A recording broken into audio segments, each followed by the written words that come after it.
تو بات یہ ہے کہ تصوف فقہ اور تصوف یہ جدا چیزیں نہیں ہیں. کیا ہے؟ اب یہ ہوتا ہے کہ بعض اوقات ایک بزرگ ہے وہ چلہ کشیاں کر رہا ہے اللہ تعالیٰ اس پہ اسرار کھولتے لیکن احکام کا ہوتا ہے. ایک مفتی آتے وہ کتاب دیتے وہ احکام کا، اچھا اس کو یہ کہتے، اس کو یہ کہتے، اس کو یہ کہتے، اور عالم کو جلدی یہ چیز منتقل ہو جاتی ہے، اس کو علم جلدی منتقل ہو جاتی ہے. عالم کو تصوف جلدی منتقل ہوتی ہے اور صوفی کو علم جلدی منتقل ہو جاتا ہے. بس اتنا سفر ہے، کیونکہ جو محنتیں انہوں نے کی ہے، ایک اس رخ پہ چلا ہے، دوسرا اس رخ پہ چلا ہے. جب آمنے سامنے ہوتے ہیں تو اس پر مولانا روم رحمۃ اللہ علیہ نے ایک عجیب مثال دی تھی کہ دو معمار تھے، ایک چین کے معمار تھے اور ایک یونان کے کیا تھے وہ، تو دونوں نے عمارتیں بنائی. ایک نے نقش و نگار بڑے خوبصورت کر دیے اور دوسرے نے چھپایا، اس نے صرف چیز بنائے اور اس کے صرف صفائی کرتا ہے. جب دونوں نے موقع پر آ کے کھولا تو جس نے وہ نقش و نگار بنائے تھے اور جس نے صفائی کی تھی، وہ نقش و نگار کے سارا کا سارا عکس اس پہ پڑ رہا تھا، اس سے زیادہ خوبصورت نظر آ رہا تھا.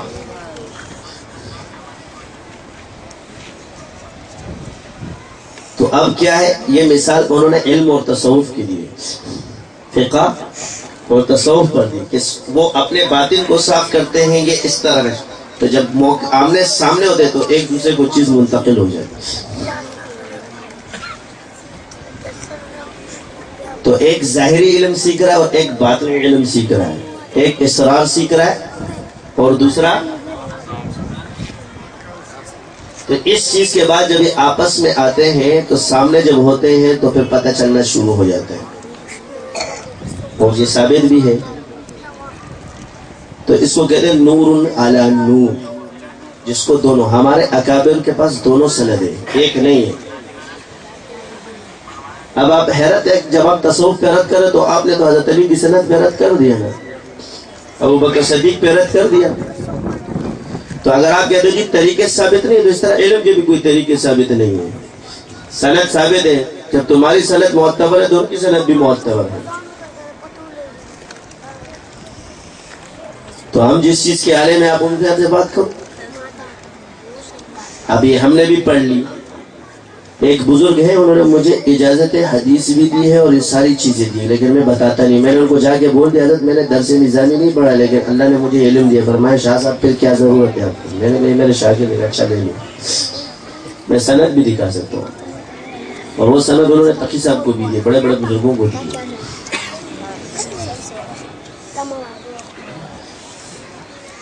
بات یہ ہے کہ آپ الفاظ سیکھتے ہو، ہم لوگ معانی سیکھ لیتے ہیں. فرق نہیں. شاہ ولی اللہ رحمۃ اللہ علیہ کے بارے میں ان کے استاد فرماتے کہ میں ان کو الفاظ سکھاتا ہوں، یہ مجھے معانی سکھاتے. وہ صوفی تھے.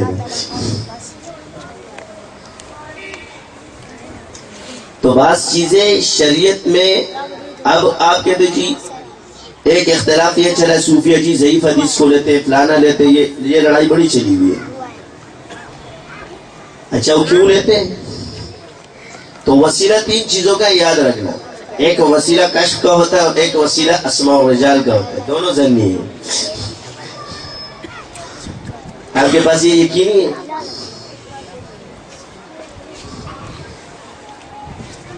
تو ہر محدث نے اپنے اصول لیے ہوئے.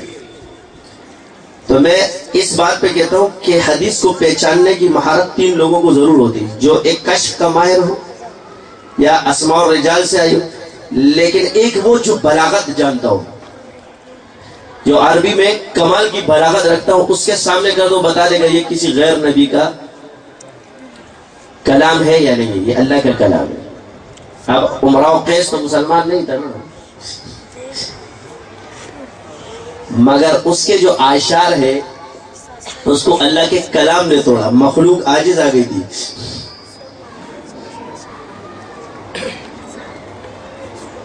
اگر وہ حضور کے دور میں ہوتا تو شاید مسلمان ہو جاتا. کیوں؟ ایک انسان کو جب پہچان ہوتی ہے، اخفش مشہور ایک مجوسی تھا، کون تھا یہ بھی کتنا مشہور تھا، عربی بنا رہا. تو جب کفار نے 100 پیسے دیے ہوئے، طارق جمیل صاحب نے بیان کیے کہ بھائی تو جو ہے نا کمرہ لے لے.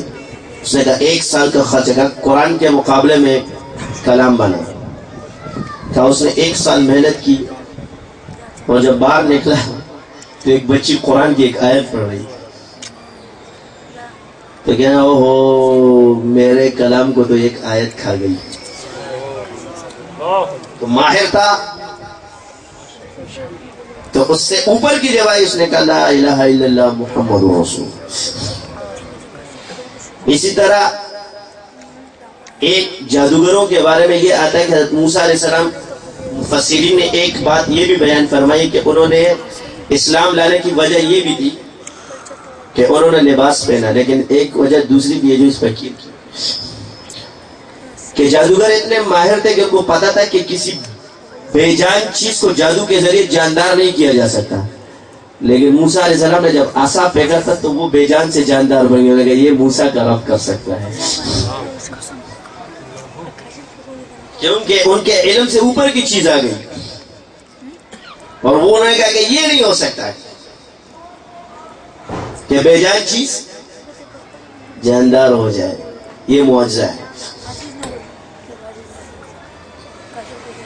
اور ایک ایسے بزرگان دین جن کا مکاشفہ بڑا قوی ہو، کشف اور کرامات برحق ہے، تو رجال اللہ کے ساتھ کیوں نہیں مانتے؟ تو ایسے صوفیہ وہ نور دیکھ لیا کرتے تھے کہ اس میں حدیث کا نور موجود ہے کہ نہیں ہے. وہ یہ نہیں دیکھتے کہ اس کو لانے والے کون ہیں، جب وہ الفاظ سے نور کو دیکھ لیتے تھے.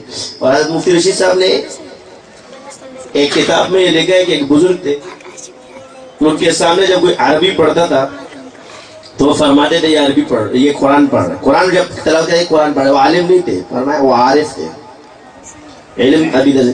اور جب حدیث پڑھتا تھا فرماتے یہ حدیث پڑھ رہا ہے. اور اگر کوئی ایسی عربی پڑھتا کہ ایسی عربی پڑھ رہا ہے، تو کسی نے پوچھا آپ کو کیسے پتا چلا؟ کہا جب کوئی قرآن پڑھتا ہے تو اس کے منہ سے سورج کی طرح روشنی نکلتی، تو میں سمجھ جاتا ہوں یہ اللہ کا کلام پڑھ رہا ہے. اور جو حدیث پڑھتا ہے تو اس